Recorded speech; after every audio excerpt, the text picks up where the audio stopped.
Hi hello everyone, মুই নমিতা তোমার গিলার মাঝত নিয়ে আসলাম একটা ছোট্ট মিনি ব্লগ। তো সবাই কেমন আছেন? আশা করি ভালো আছেন। তো মুইও আছেন আর তোমার গিলার আশীর্বাদ আরো। তো 12টা তখন বাজে 12টা আর মুই বের হলুম, মানে সাজি বাজি বের হলুম আরো জাস্ট মানে সাজি গাজা কি করবেন, আর কাপড় কাপড় খান খালি পিন দিলেই মানে সাজা গাজা বস হয়ে গেল আরো।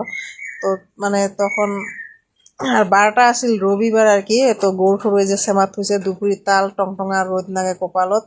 ওই দুপুরি তালতে আমরা মায়ের বেটায় বের হলাম, মানে এলা যে চললুম গাড়িত চড়িয়া জাস্ট খালি মানে 10 মিনিট টাইম ধৈর্য ধরো, ধৈর্য ধরলেই মানে পাওয়া যাবেন। তো মোর মানে খুবই এক্সাইটেড আর কি।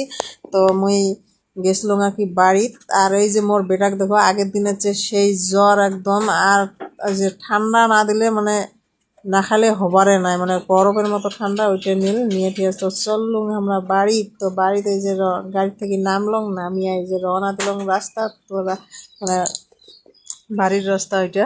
তো আসি পাইলাম আর কি পাই। তারপরে কি হয়েছে মানে গরম ধরছে অনেক, তো গরমের জন্য আর কি মানে কোনো ভিডিও করং নাই আর কি। তো লাস্ট ফিনিশিং অল্প ভিডিও করছিলাম। তো এক্সাইটেডটা কিসের জন্য আসলাম, মানে এই যে অনেক দিন পর মানে সবাই মিলে আর কি বাড়ির আমার আপন মানুষগুলো এক লগত হইলে মানে ওইটার মানে একটা কিবাটাই আলাদা হয় আর কি। মনের অনুভূতি একদম কি করবেন, পুরো ফুর্তি আর কি, মনটা মোরে আর সেই খুশি। তো ইন্ডিয়া হয়ে আছে রেডি আর কি বাড়ির যাবার জন্য। তো দিদি হাই করে দিল, আর মোর বাগনি দেখো একটা বদ্ধতা না গিয়েছে, এইবার হাই করে দিল। আর এই যে এদি দেখো মোর সিস্টারও কলম হাই করে দিবার, হা হা হা করে একটা হাসি মারি দিল। তো লাস্ট ফিনিশিং মানে ইমার সাজা পাড়া হয়ে দেয়া। তারপরে কি হল কত, মাও কইল বলে যাওয়া হবার নাই, ক্যান্সেল। তো যাওয়া ইমার ক্যান্সেল হয়ে গেল। তো ভিডিওটা এই পর্যন্ত আসিল, যদি ভালো লাগে অবশ্যই লাইক